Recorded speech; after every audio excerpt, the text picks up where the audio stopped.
Sir मैंने जितना देखा है टीएनसी एक अच्छा प्लेटफॉर्म है, क्वालिटी कंटेंट देता है। और मैंने यूट्यूब पे एडवांस सीरीज और विक्ट्री सीरीज सर की देखी है और उसमें भी काफ़ी सारे क्वेश्चंस थे, वो आते हैं, रिपीट होते हैं। और मैं तो यही कहूँगी कि मल्टीपल रिवीजन के साथ अपना कंटेंट है वो बेस्ट करो, टॉपिक को एनालाइज करो, फिर उस हिसाब से जो प्रीवियस ईयर क्वेश्चंस है उस पर ध्यान दो।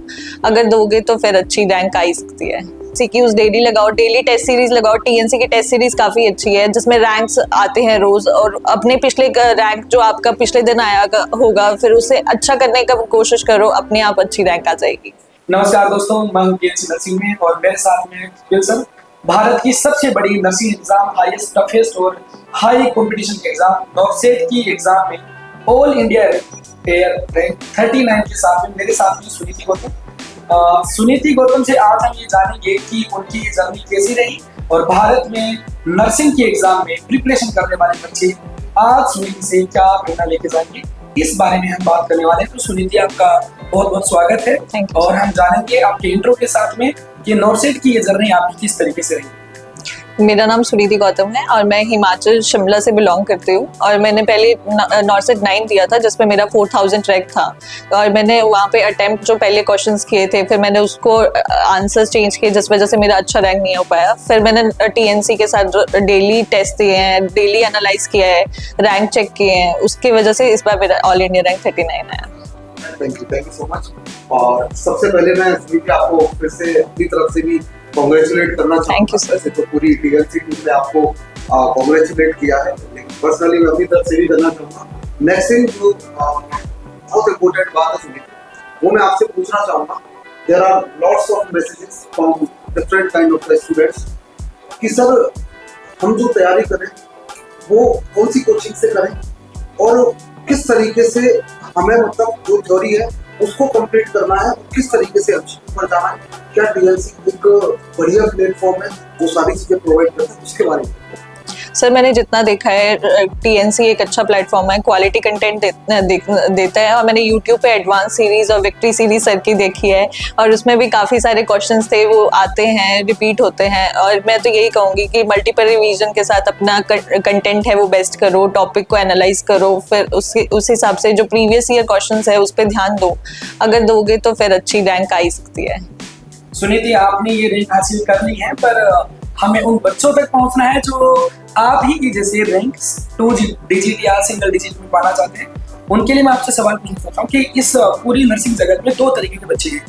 एक वो बच्चे हैं जो अभी स्टार्ट नहीं किया, या तो यूजी स्टूडेंट है या फिर उनका बीएससी नर्सिंग कंप्लीट हो चुका है पर उन्होंने तैयारी स्टार्ट नहीं की। मान सकते हैं कि उनको बेसिक या फंडामेंटल अभी उनको पढ़ना है। दूसरे बच्चे इस देश में ऐसे हैं जो अलग अलग रिसोर्स को अप्लाई कर चुके हैं पर सफलता उनके हाथ अभी तक लगी नहीं है। सो मैं आपसे ये पूछना चाहता हूँ कि सबसे पहले आपको ये बताना है कि फ्रेशर स्टूडेंट को किस तरीके से नॉर्सेट की ये जर्नी स्टार्ट करनी चाहिए। सुनीति सर, फ्रेशर्स को तो पहले ये देखना चाहिए कि नॉर्सेट एग्जैक्ट क्या है और जो उसका मतलब जो नॉर्सेट में जैसे प्रीवियस ईयर क्वेश्चंस देख सकते हैं कि किस तरह के कहाँ से टॉपिक से कौन से क्वेश्चंस आ रहे हैं। इससे हमें पता लगेगा कि कौन से टॉपिक हाई यील्ड है। उसके हिसाब से हम उसको मल्टीपल रिवीजन करके उसको उसमें अगर कुछ है नहीं उसमें ऐड ऑन करके अपने मतलब फिर डेली टेस्ट करके फिर उसमें ऐड ऑन करके हम कर सकते हैं, एक अच्छी रैंक ले सकते हैं। स्टार्ट कहाँ से करना चाहिए? बेसिक को कैसे कवर करें? बेसिक को कैसे कवर करें? और नॉर्सेट की एग्जाम जो है वो अभी एमसीक्यू जैसे पूछे जाते हैं जो बिना थ्योरी के संभव नहीं है। सो स्टार्ट जीरो से कैसे स्टार्ट करेगा बच्चा? पहले तो थ्योरी ही अपनी स्ट्रॉन्ग करनी चाहिए क्योंकि बिना थ्योरी के क्वेश्चंस आंसर्स नहीं हो पाएंगे। क्योंकि अगर हम बिना थ्योरी के स्ट्रॉन्ग करके अगर हम आंसर्स देते हैं तो हमें बहुत ऐसे कंफ्यूजन क्रिएट होता है। जैसे कई बार दो आंसर्स होते हैं, उसमें ऐसे हो जाता है कि हम गलत आंसर मार्क कर देते हैं क्योंकि हमारी थ्योरी स्ट्रॉन्ग नहीं होती। तो इसलिए तो मैं तो यही कहूँगी कि पहले अपनी थ्योरी स्ट्रॉन्ग करो, उसके बाद एमसीक्यूज लगाओ डेली।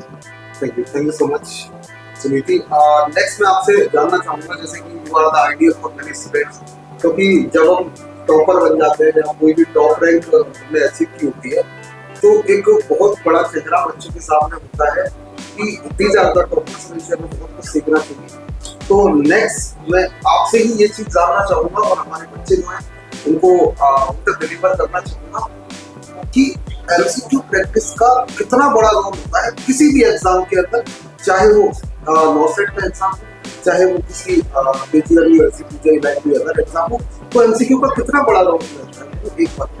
सर एमसीक्यूज अगर हम डेली प्रैक्टिस करते हैं तो हमारी नेगेटिव है वो काफी कंट्रोल हो जाता है, क्योंकि मैंने जो अपना नॉर्थ 9 में देखा, मैंने अपना 41 नेगेटिव किया था, जिसकी वजह से मेरा हो नहीं पाया था। अगर हम डेली टेस्ट करेंगे नेगेटिव्स अपने आप कम हो जाएंगे, तो उस वजह से ठीक आ जाता है। वेरी गुड, बहुत अच्छी बात इन्होंने बताई है। देखो कि डेली टेस्ट देने से या डेली एमसीक्यू प्रैक्टिस करने से जो नेगेटिव मार्किंग है वो कम होती है। इसके अलावा जो प्रैक्टिस है, जो कॉन्सेप्ट है, वो तो बेटर होते ही होते हैं, लेकिन उसके साथ में ये सारे बेनिफिट्स भी मिलते हैं। नेक्स्ट सुरेश सर से बोलना चाहूंगा कि आप कोई भी बच्चों का सवाल एक बार पूछे। कपिल सर, मैं आपको एक चीज बता देना चाहता हूँ कि ये जो भारत के अंदर अर्शी ऑफिसर बनने की जो जर्नी होती है सुनीति, वो सारे बच्चों की कॉमन होती है। और सर रिसोर्स जो होते हैं वो भी बुक्स जो है एमसीक्यू की बुक्स हैं या थ्योरी की जो बुक्स हैं वो लगभग कॉमन होती है हर स्टूडेंट के पास में। तो वो ही बुक जो है, एग्जांपल से टारगेट हाई हो, सॉन्डर्स की बुक हो, मोस्बी हो, पीआर यादव हो, वो ही बुक सर पढ़ता है एक टॉपर स्टूडेंट जिसकी पहले रैंक 20 रैंक 50 रैंक 100 रैंक आती है। वो ही रैंक है, वही बुक है, वो पढ़ते हैं जिनको फेलियर का सामना करना पड़ता है। तो रिसोर्स सेम है, तो उसके बाद में क्या डिफरेंस है दोनों के बीच में कि एक बच्चा सर ऐसे बोल रहा है कि सर मैंने सारे आपके भी फेल हो चुके हैं, कुछ जोर से बोल रहे हैं सब कुछ तो पढ़ लिया, सब कुछ तो पढ़ लिया, ये सारी बुक पढ़ ली सर मैंने 4 बार पढ़ ली, 3 बार पढ़ ली, 5 बार पढ़ ली। सो कहाँ रिटेंशन का क्या इशू है या कहाँ पे प्रॉब्लम आ रही है कि सेम रिसोर्स आपके हैं और सेम रिसोर्स उनके हैं? सो क्या डिफरेंस है? मुझे लगता है कि वो सिर्फ पढ़ रहे हैं वो, या फिर एमसीक्यूज प्रैक्टिस नहीं कर रहे हैं, डेली एनालाइज नहीं कर रही और अपनी रैंक को दूसरों के साथ कंपेयर नहीं कर रहे, जिसकी वजह से उनका नहीं हो पा रहा, या फिर उनको कॉन्सेप्ट अपना स्ट्रॉन्ग करने की बहुत ज़्यादा ज़रूरत है। अगर वो कॉन्सेप्ट स्ट्रॉन्ग करेंगे तो एमसीक्यूज अपने आप आंसर हो जाएंगे, अपने आप नेगेटिव कंट्रोल हो जाएगा, उसकी वजह से उनकी भी अच्छी रैंक आ सकती है। कितनी बड़ी बात उन्होंने बताई है कि एमसीक्यू प्रैक्टिस करने के बाद में उसको एनालिसिस करना कितना बड़ा इम्पोर्टेंट काम है, क्योंकि अगर ये काम तुम नहीं करोगे तो तुम्हारा एमसीक्यू प्रैक्टिस का कोई मतलब नहीं बना। क्यों? आपने मान के चलो 100 क्वेश्चन करे, 70 आपने सही थे, उन 30 का एनालिसिस नहीं किया, 70 तो आपने सही करे वो तो पहले से ही ठीक है, उनमें आपने नया क्या सीखना था उन 30 के अंदर।